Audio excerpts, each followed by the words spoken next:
Baik, di bagian ini kita akan belajar bagaimana mendapatkan nilai periode dari suatu gerak harmonik sederhana menggunakan metode yang dinamakan gaya pemulih.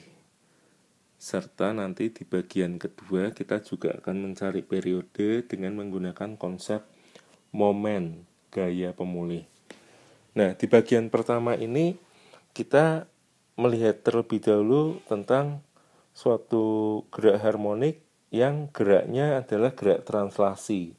Jadi suatu gerak hanya gerak naik turun atau gerak ke kiri dan ke kanan seperti pada pegas. Nah, sekarang kalau kita punya beban yang digantung pada pegas, lalu dari posisi timbang ini kita tarik ke bawah sejauh Y.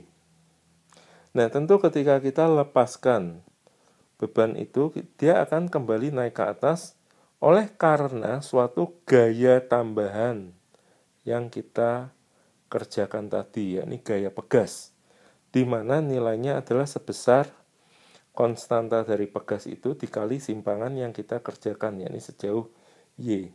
Nah, jadi konsep gaya pemulih di sini adalah kita memikirkan gaya apa yang membuat benda akan kembali ke posisi timbangnya. Jadi dalam hal ini, yang membuat beban tadi kembali ke posisi timbangnya adalah gaya pegas tambahan tadi yang sebesar K dikali Y. Lalu, dari mana nilai periode itu akan kita dapatkan? Nah, begini. Besar gaya pemulih, jadi ini seperti kita menganalisa gaya sebagai massa dikali percepatan, juga kita akan dapati bahwa pada benda yang bergerak harmonik di sini percepatannya kita sudah pelajari bahwa nilainya sama dengan omega kuadrat dikali simpangan. Jadi ini sudah kita dapati di video sebelumnya. Nah, kita hanya menggunakan nilainya saja. Jadi sekali lagi, besar gaya pemulih dari gerak benda yang bergerak harmonik sederhana omega kuadrat dikali Y. Kita coret simpangan. Nah, memang pada gerak harmonik ini simpangan tidaklah lagi menjadi suatu pengaruh pada periode gerak, karena kalau misalkan kita nanti dalam gerak harmonik ini membuat simpangannya yang sangat besar, gerak yang terjadi bukanlah lagi gerak harmonik, namun geraknya adalah gerak teredam. Nah, ini tentu tidak kita pelajari di SMA, namun akan kita pelajari di tingkat universitas. Yang kita pelajari di sini adalah suatu keadaan yang ideal. Jadi sekali lagi simpangan di sini tercoret. Nah, omega kuadratnya sama dengan K per M. Jadi kita tahu bahwa omega itu sama dengan 2pi per periode gerak. Nah, jadi omeganya sama dengan akar K per M. Sehingga kalau omega tadi 2pi per periode, akhirnya kita akan dapati bahwa pada kasus pegas ini periodenya adalah 2pi akar M per K. Nah, sekarang lihat contoh yang kedua, di mana gerak harmonik yang ini sifatnya adalah suatu gerak harmonik seperti suatu rotasi, jadi terhadap suatu titik pusat. Contohnya adalah bandul. Nah, jadi mula-mula ada suatu bandul pada posisi yang vertikal, lalu kita beri suatu simpangan sudut. Nah, sudut theta di sini juga sama, adalah suatu sudut yang bernilai kecil, karena nanti ada satu pendekatan trigonometri yang akan kita gunakan, di mana pada sudut yang kecil, nilai sinus theta mendekati theta. Jadi ini tentu adalah suatu pendekatan di mana sudut tersebut dinyatakan dalam satuan radian.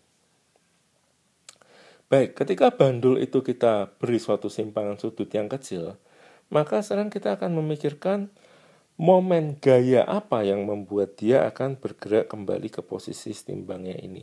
Nah, kita tahu bandul ini punya berat mg. Lalu kita lihat bahwa berat ini punya dua komponen, yakni yang berada lurus yang ke bawah ini mg cos, dan yang menuju ke posisi timbangnya dia ini mg sinus theta. Nah, gaya komponen inilah yang nantinya akan membuat dia kembali ke posisi timbang. Jadi ini adalah menjadi momen gaya pemulih,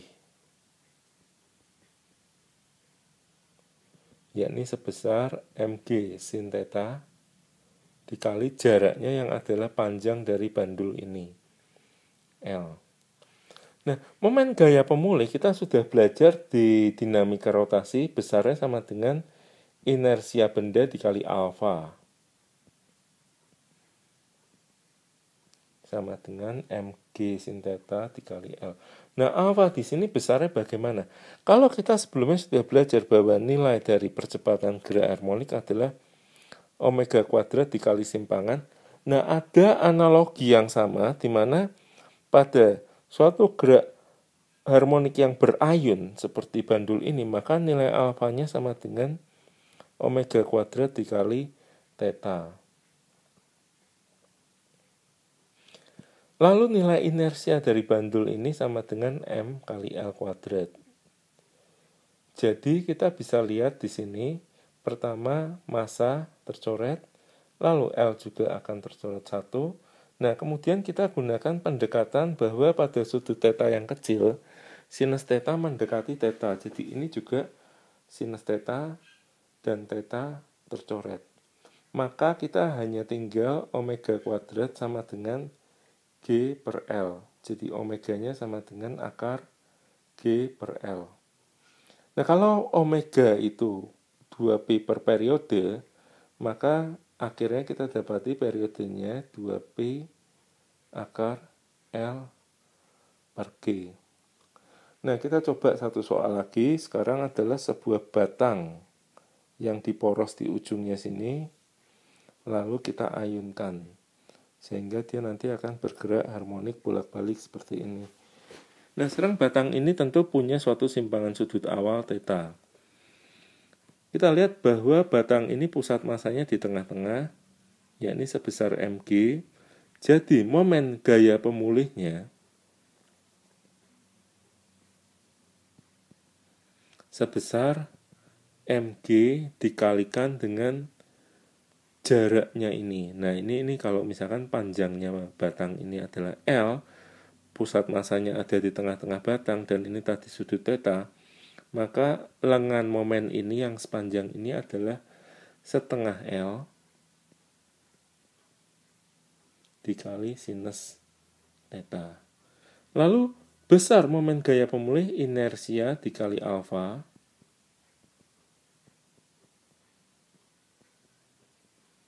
dan alfanya adalah omega kuadrat theta.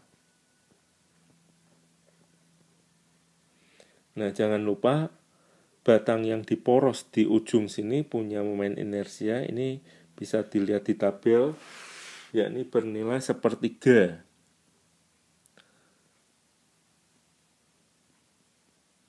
M dikali L kuadrat.